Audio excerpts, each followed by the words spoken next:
con Luis Jurado, que tengo que presentar hoy, que nos viene a hablar no de Borrado Discos, porque realmente su compañero Roberto Ladera no puede venir. Entonces, pues viene a hablarnos de otra cosa que también está muy al día hoy, que es la ley de enjuiciamiento criminal, y básicamente pues, de cómo buscar las cosquillas, ¿no? Sí, eso en desconocimiento. Vale, pues sin más os dejo con él, esperamos que os guste. Gracias.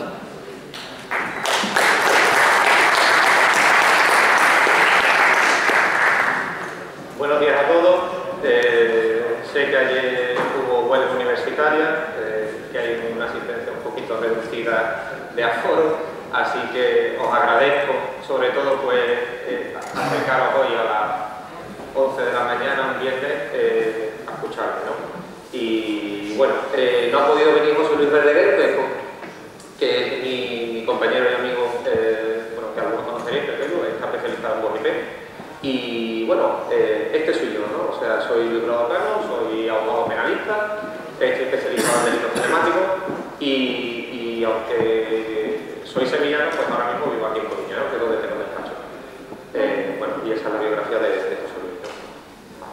¿De qué vamos a hablar hoy, no? Pues básicamente hoy vamos a hablar de fugas de información, vamos a hablar después de seguridad operacional y OPC, y después de cuáles son los fallos, ¿de acuerdo?, que yo he encontrado pues, bueno, en la ley de enjuiciamiento criminal desde el punto de vista técnico, ¿de acuerdo? Y después pues una pequeña demo que yo creo que es bastante clarificadora de por qué hace falta legislar bien, ¿no? Bueno, no sé si alguno os acordáis de la fuga de información, que es lo que voy a ilustrar en primer lugar. Estaría, bueno, estas dos, ¿no? Que fueron las que pasaron el año pasado, ¿no? En primer lugar estaría el Bahama Leaks, que supongo que bastante de ustedes acordaréis, y después los Panama Leaks, ¿no? En primer lugar, yo no me voy a centrar en el Bahama Leaks porque, bueno, fue una fuga de información que hizo el gobierno de La Paz de distintas empresas, y sé que me voy a centrar en el de Panama Leaks. ¿Por qué? Porque sucedió de esta forma, ¿no? De repente, en un periódico alemán, le contactan y le dicen que hay un tío, o sea, John Doe, como dice Juan sin nombre, ¿no? O fulanito en inglés. Dice que tiene una información determinada, que quiere contactar, que su vida está en peligro por lo que va a publicar, pero que es muy importante hacerlo público. Y le dicen que porque lo quiere hacer público, dice, pues quiero que se sepan que se han cometido crímenes, ¿vale?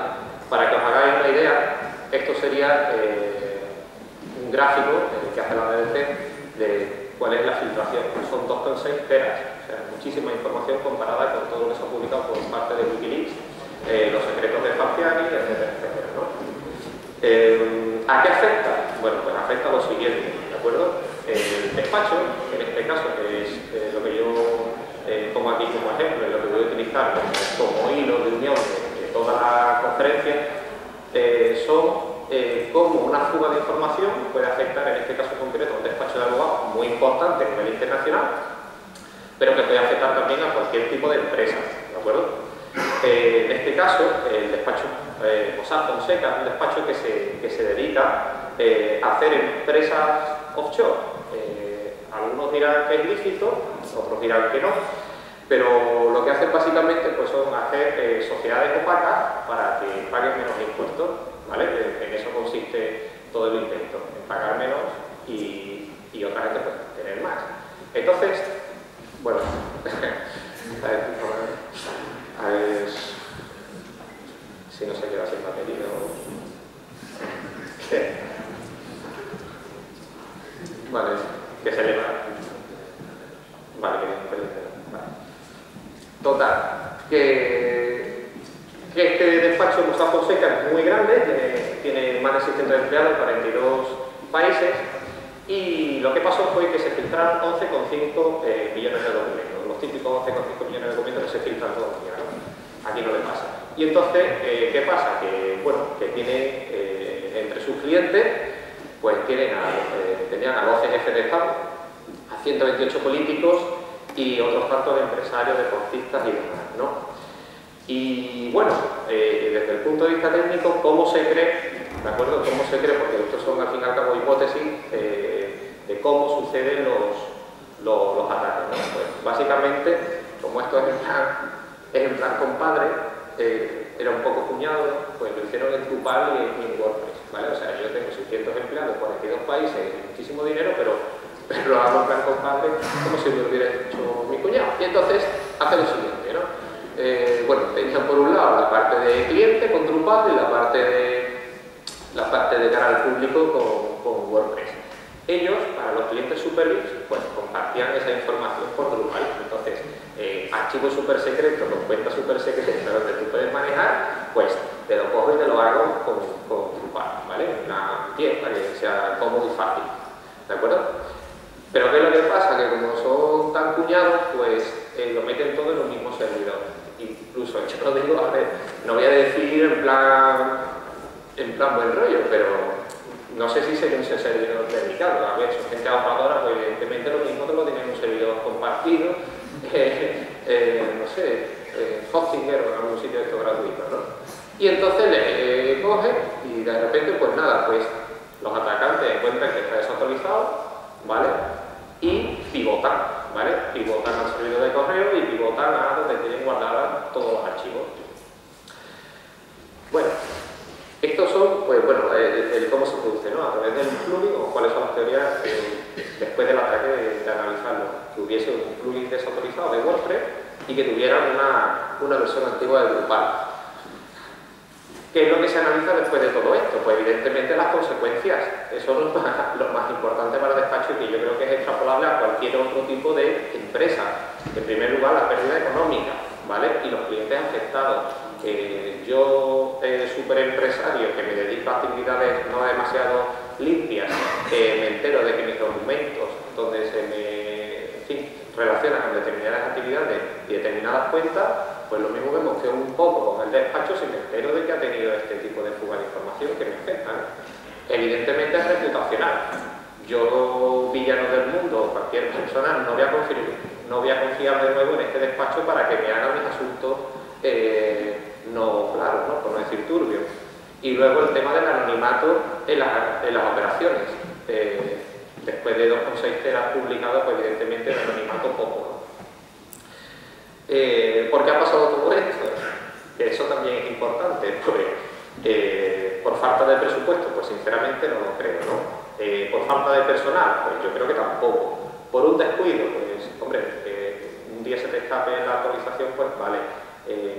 Que te esté filtrando 2,6 teras a lo que tenga un ancho de banda de la leche, es poco probable que se produzca en un día, ¿no? O que sea un operario que esté mosqueado. Yo creo que es porque son cutres, ¿vale? Esa es la realidad. Y se apaga, es lo mismo, un complot. Pues, a ver, sí. Me están censurando. A ver, ole, bueno.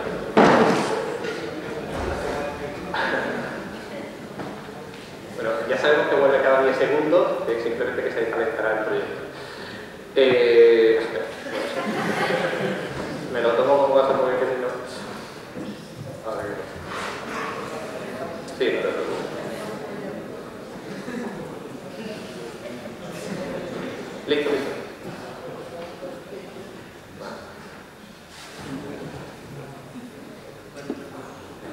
Total, que yo, pues eso, que digo que yo creo que es un poco cutre, ¿no? Pero esto pasa muchísimas veces, es decir, la seguridad informática no es algo que se tome en serio y mucho menos a lo que se le invierta dinero en la mayoría de las ocasiones, sobre todo en los despachos de abogados. Es decir, si simplemente sirve para mandar los emails y eso sirve para recibir la información del cliente, pues eso sigue valiendo, ¿no? Después, también es extrapolable al resto de las empresas, multitud de empresas, donde dicen, bueno, si esto vale, ¿para qué voy a invertir? Si una tecnología de la página web sigue funcionando, los clientes la siguen viendo bien, ¿por qué voy a seguir avanzando y voy a reforzar la seguridad? Esto es el día a día y que mejor que ustedes que soy informático para tener conocimiento de ello, ¿no? La cutrez, ¿no? de las empresas en el gasto de seguridad informática.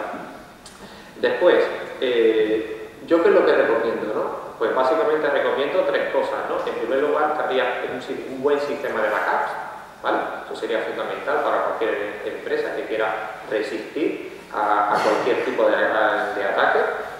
Después, tener una buena política de control de acceso, es decir, sí, yo lo mismo soy el CEO de la empresa, o soy un operario de alto rango, pero no me hace falta tener acceso a, no sé, a descargarme las presentaciones de gatitos y monetes por las mañanas, ¿vale? Lo mismo no es apropiado tener esa política. O un operario que no tenga que tener determinados roles, por ejemplo, de administrador del sistema, pues si esa persona no tiene que tener acceso a ello, pues lo mismo tendría que limitarse por parte de la persona que esté al tanto, ¿no? En este caso, pues el informático de la compañía. ¿Qué pasa? Que muchas veces las compañías son tan pequeñas que, bueno, que no tienen a esta persona encargada de forma específica y no se puede hacer, ¿de acuerdo? Entonces tiene que tener una conciencia propia. Bueno, a ver si...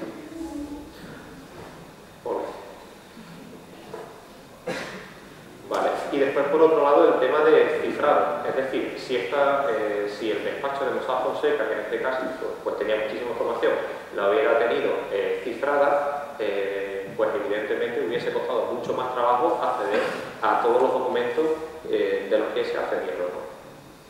Y sobre todo, muy muy importante, y por eso estamos hoy aquí, ¿no? Para el tema de la formación y la concienciación. Hace falta que las personas sean conscientes de que hay posibilidades de ataques remotos, también en local, que evidentemente se tienen que poder mitigar, algunos de ellos, otros no. Y bueno, estamos hablando del sistema de backup, del control de acceso, del tema del cifrado y de la formación, ¿no? Vale. Bueno, ¿cuál es el siguiente paso de esta charla, ¿no? Es el primer lugar de cómo esto, una flor de información pues, te puede afectar y de por qué es importante, y para eso voy a hablar del siguiente paso, de la seguridad operacional y de seguridad en las comunicaciones en cualquier tipo de empresa, ¿no? Estas son las definiciones que da el CCNC, ¿de acuerdo? Sobre qué es OPSEC y sobre lo que es COMSEC, ¿de acuerdo?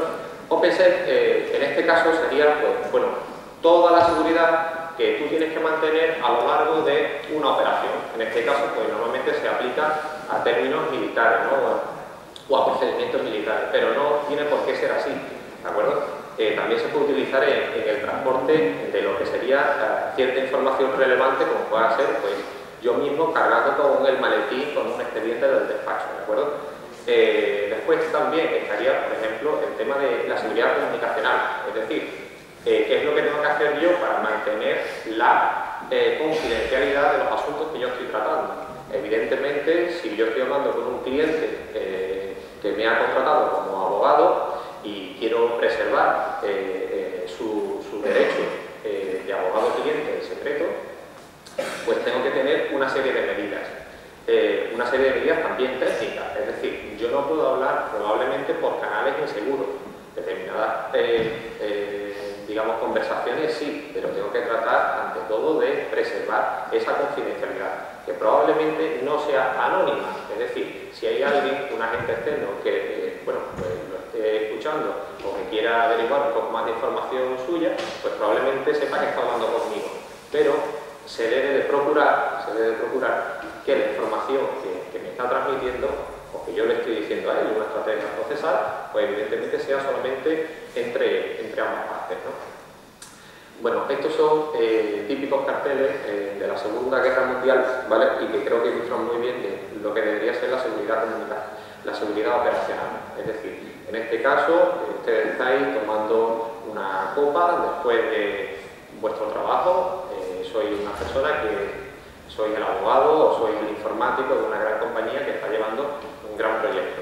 Y de repente pues os vais a tomar la típica copita después del congreso y se os acerca una chica pues tremendamente guapísima que pues, no es la típica chica que se os acerca los fines de semana, ¿no?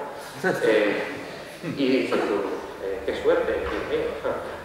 Hoy que tengo la información relevante a mi lado, por así decirlo, pues se me acerca, ¿no? Son casualidades, ¿vale? Y bueno, pues lo mismo, quieres averiguar algo más de ti, ¿no? O el típico colega que tú nunca has conocido y de repente te empieza a preguntar sobre un tema que afecta a tu empresa de forma tangencial, ¿no? Puede ser, pues eso, una OPA, o puede ser determinada información relativa a un producto que vais a lanzar o algo que os puede comprometer, ¿no? Por eso es importante, ¿de acuerdo? Por eso es importante que lo que se hable en el trabajo o temas delicados del trabajo solamente se hable ahí y en un entorno seguro, ¿de acuerdo? Eso se puede aplicar a cualquier tipo de empresa y en un despacho de abogados pues muchísimo más, ¿vale? ¿Qué es lo que aplico yo en mi día a día? ¿No? Pues antes que nada, en la seguridad operacional tengo sentido común y sería lo idóneo, ¿vale? ¿Qué significa sentido común? Sentido común significa que si me voy a ir de copas por el Orzán, ¿vale? Pues lo más normal es que no me lleve la cartera con los asuntos de mis clientes de las manos. ¿Por qué? Porque se puede extraviar, alguien se lo puede llevar en un descuido, etcétera, etcétera, ¿no? Sobre todo, después, tener rutinas. Es decir, si tú ves que hay determinados comportamientos anómalos alrededor tuya, pues debes de prevenirlo. Es decir, si ves que hay dos tíos al lado de una furgoneta y normalmente no hay nadie con una furgoneta justo al lado, pues no te acerques para otro lado. Son ejemplos así, grosso modo, que os pueden salvar de una determinada situación, ¿no? Y que se puede complicar después, ¿no? Quien dice esto en un despacho abogado lo puede decir para un empresario que esté manejando información o puede ser también pues, para un informático que esté al tanto de cualquier empresa relevante, ¿no? ¿Vale? Después también evitar almacenar información relevante. El típico pen, ¿vale? El típico pen que no tienes que llevar en el bolsillo y sin embargo te lo llevas porque es más cómodo. Bueno, pues después, si se produce una pérdida y ese pen está cifrado o no tenía que estar ahí, pues probablemente pues, pierda el puesto de trabajo, ¿no? Que eso puede pasar, ¿vale? Y después hay otro tipo de amenazas que, bueno, esto lo sabe muy bien mi amigo Javier Conde del grupo NHS y también David Manuel aquí, que después nos realizará su ponencia por la tarde. El tema de todo tipo de cámaras ocultas, ¿de acuerdo? Que se utilizan muchísimo, sobre todo en asuntos relacionados con el tema de espionaje industrial y secretos industriales, ¿vale? Propiedad intelectual, temas de, por ejemplo, desarrollo farmacéutico, micrófonos ocultos, distintos tipos de transmisiones en distintas frecuencias, balizamiento por GPS para saber cuáles son las rutas que suele tomar una persona y cómo puede poderlo abordar, y las minigrabadoras digitales, ¿vale? Que es un gran problema, cuestan un poco dinero y pueden producir pues, un gravísimo daño, ¿no? Esto fue lo que pasó concretamente con el líder de Manos Limpias. Manos Limpias fue un sindicato y pasó, bueno, que lo típico, ¿no? Para tapar agujerillos, ¿no? Pues ofrecen 2 millones de euros, ¿vale? En dinero en efectivo a la abogada de la contraparte para que, bueno, que no hablara demasiado. Son matices y, por lo visto, por eso está penado en el Código Penal, ¿no? Así que nada. Y en último lugar, ¿no? Pues el tema del secreto profesional es algo de abogado cliente, es algo que yo quiero recalcar, que solamente protege al abogado y al cliente, a nadie más. Y esto que parece una reflexión de orgullo, pues no es así. ¿Por qué? Porque normalmente los despachos de abogados pues siempre hay gente que está rondando. Con rondando quiero decir, pues puede estar el pasante, puede estar también el secretario o secretario, y puede haber más personas, por ejemplo, una persona de confistería, etcétera, etcétera.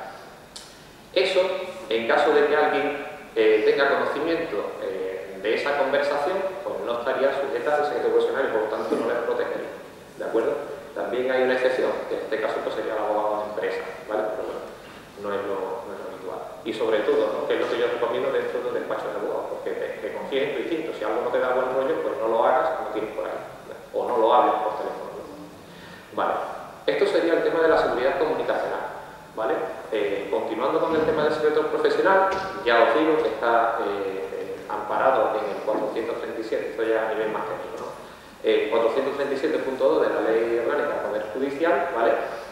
Y que quiere proteger el artículo 18 y 24 la seguridad jurídica que está recogido en la Constitución española, ¿no?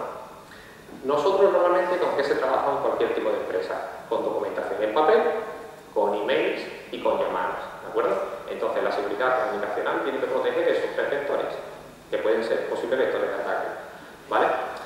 Esta noticia que aquí os pongo, ¿vale? Fue una noticia que casualmente le volvieron a entrar en la casa a la cuestión de un mes, ¿vale? El fiscal anticorrupción de Murcia, que estaba llevando un tema sensible a nivel político, ¿vale?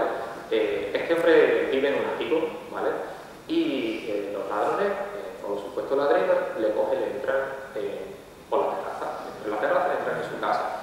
Entonces, en vez de coger la pantalla, porque eso pesa muchísimo para llevártelo al brazo, o llevarte el dinero, o llevarte la joya, pues de repente lo único que se quieren llevar es el portátil y los discos duros. Siendo fiscal anticorrupción, pues bueno, era probable que tuviese información pues, relacionada con su trabajo en su hogar. Afortunadamente, aunque se lo llevaron, pues tenía copias deslocalizadas y pudo recuperar la información de los asuntos que estaba tratando, ¿no? En el tema del manejo de los emails, ¿qué es lo que yo recomiendo? Pues básicamente tener un sistema operativo y programa actualizado. Con sistema operativo y programa actualizado no quiero decir un Windows XP Server Pack 2, ¿vale? Eso en despachos de abogados se ve, ¿vale? Y la notita con el POSIT puesto se ve. Y tú entras desde el primer día y que te diga la configuración de todos los equipos, se ve, ¿vale? O sea, lo recalco y lo vuelvo otra vez a decir, es muy habitual. Es que nunca pasa nada, ¿vale? Nunca pasa nada hasta que pasa, ¿vale?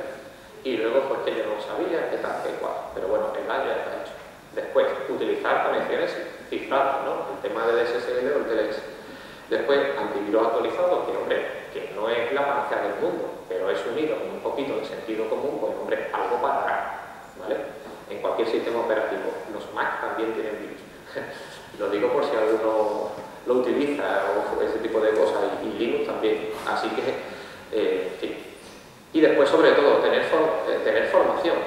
¿Por qué tener formación? Porque, bueno, básicamente, si es una empresa ya mediana o grande, pues probablemente tenga una persona encargada del tratamiento de los emails que vayan llegando, ¿no? Pero también que esa persona encargada, ese administrativo que esté encargado de filtrarlos, también tiene que saber distinguir que probablemente esté sufriendo algún tipo de ataque, como puede ser un phishing o puede ser un APT, ¿no? Eso puede evitar que lo infecte con un malware o que pueda sufrir un tipo de ransomware, ¿vale? Que es lo más habitual ahora mismo en cualquier tipo de compañía. Y esto es un protocolo especial, ¿de acuerdo? Que es un poco rollo paranoia para enviar o recibir emails, ¿de acuerdo? En concreto este aproximadamente es el que yo utilizo. Y nada, sería pues eso, un ordenador que no tenga batería, que no tenga disco duro para que no se pueda quedar ningún tipo de información, que vaya comprando dinero para que no pueda haber una trazabilidad. Después también pues, el tema de ponerle un USB con un sistema online, ¿vale? Que después, bueno, es lo típico, ¿no? Que le puedan poner la memoria al final. Y nada, y después, pues nada, el tema de tener una cuenta con PGP, saber utilizar correctamente PGP, que es importante. PGP es un coñazo, pero es importante saber utilizar. Tener la típica VPN, por si al ISP le da por seguirte un poco el rastro y poco más. O sea, que es un rollo montarlo, pero lo mismo te compensa porque, en fin, el cliente pues te quiere transmitir cierta información sensible, ¿vale? Y no quiere pues dejar, evidentemente, pues, ningún tipo de rastro. Ya os digo, a día de hoy las conexiones o a nivel de función de quién sea la gente externo que quiera ver, pues sí que puede tener capacidad, ¿de acuerdo? La empresa que intenta saber cuáles son tus modelos de patentes y demás, probablemente no, pero sí a nivel Estado, pues sí que puedan tener este tipo de potencia. Ayer mismo, ¿no? Antes de ayer salió lo de Badu 7, ¿no? Que supongo que ya conoceréis y demás. Pues, bueno, pues ya estáis viendo que esto es bastante habitual, ¿no? Bueno, y después también estaría el tema de cómo recibir información sensible, ¿de acuerdo? Llamadas telefónicas. Esto es un poco también, yo no lo recomiendo, la verdad, o sea, hablar cosas por teléfono que sean sensibles, pues la verdad es que no lo recomiendo, pero bueno, puede ser que el cliente esté desplazado, esté a muchísimos kilómetros y no se pueda desplazar, ¿no? Bueno, pues, ¿qué es lo que sería lo ideal, ¿no? En un estado teórico ideal, pues, que tengamos un servidor controlado por nosotros, donde tengamos una centralita Asterisk, con cifrado TLS y ZRTP, y después, bueno, que todo vaya tunelizado a través de una VPN, ¿no? Eso sería, digamos, lo ideal por ahora. No sé si puede haber algún método más avanzado, pero bueno, en principio no estaría mal, ¿no? Pero ¿qué es lo que pasa? Que el cliente no tiene tiempo para eso y además no le importa, ¿de acuerdo? todo lo que estamos hablando, a nosotros porque, bueno, ustedes porque son informáticos, a mí porque me gusta esto como hobby, pero normalmente no suele hacer. ¿Qué pasa? Que esto al final es un fail, ¿vale? Es una cagada máxima, ¿vale? Que puede acabar con la persona detenida. Así que nada, yo propongo una solución que es bastante de a pie, ¿vale? Y es irse a un balneario, como la Casa del Agua, ¿de acuerdo? Donde tanto abogado como cliente, ¿de acuerdo? Además de compartir un rato bastante cómodo con las burbujitas, pues puedes hablar de forma bastante tranquila. Parece una chorrada, yo creo que no lo es, la verdad, porque, bueno, en primer lugar, sabes que introduzca ese micrófono en determinado edificio, pues va a ser poco probable que lo espíe. Después también podrías controlar quiénes son las personas que están a tu alrededor. Otros lugares pues, podría ser, por ejemplo, pues, un museo donde puedas ver quiénes son las personas que están cerca de ti o una playa, ¿no?